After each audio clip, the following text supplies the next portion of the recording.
I'm Gaby Solly, an artist and an activist living and working in Bristol. We Breathe Trees was created for Extinction Rebellion's Week of Action on Clean Air in June 2020.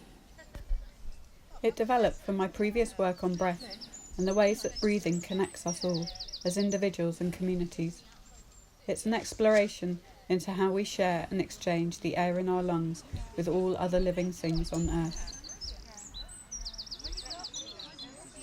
It goes all horribly wrong because you're filming me. Got a new technique, darling.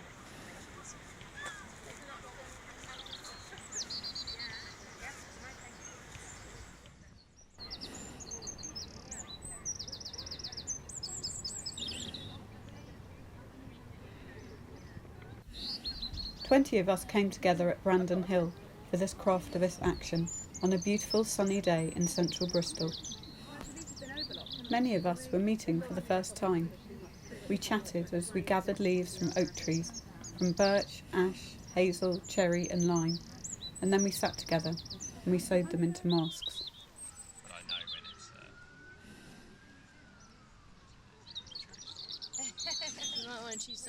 The peaceful sense of purpose in our activity and the way the leaves intrinsically linked us to the place where we sat made it a quietly powerful way to occupy the space.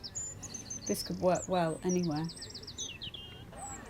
The birds sang, the wind rustled the trees and the leaves above. We talked and we sewed, and we drew strength from each other. It felt good to be alive.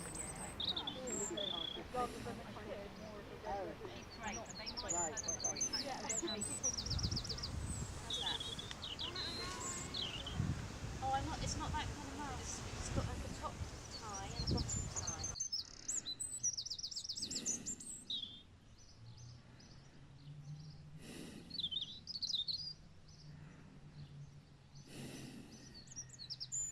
Although we kept a safe distance between us, this gentle communal action seemed to easily forge a feeling of togetherness, which felt so nourishing after the isolation of lockdown.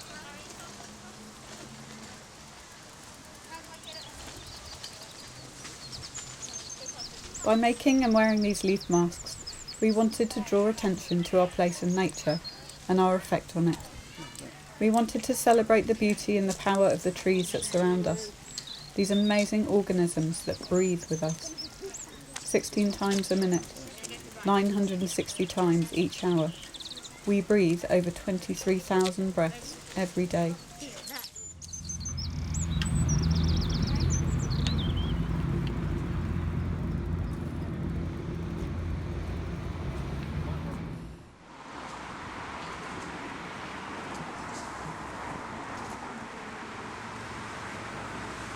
Wearing our masks, we walked down one of Bristol's busiest shopping streets to College Green and the Council House, where Extinction Rebellion Bristol was carrying out a week of non-disruptive creative actions to highlight the illegal levels of air pollution in our city and the threats posed by the climate emergency.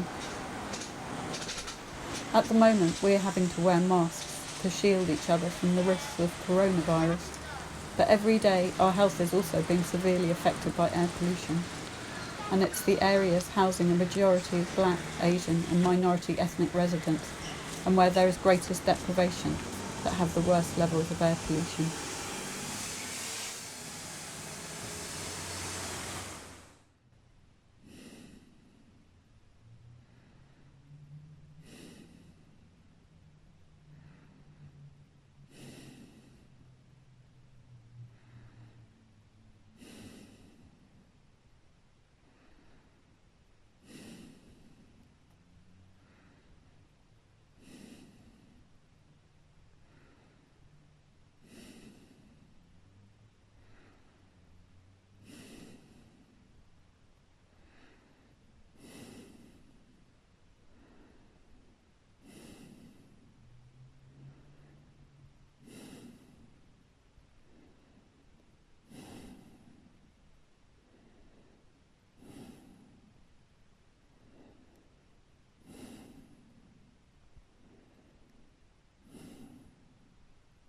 During lockdown, air pollution levels halved.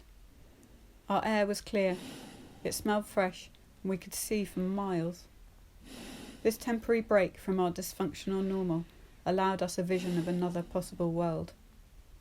A cleaner, quieter, kinder alternative. We need to take lessons from the COVID crisis, to take heart in the transformative potential of collaborative action, to generate the urgent systemic changes we need to create a more equitable and sustainable future. Clean air is for life, not just for lockdown.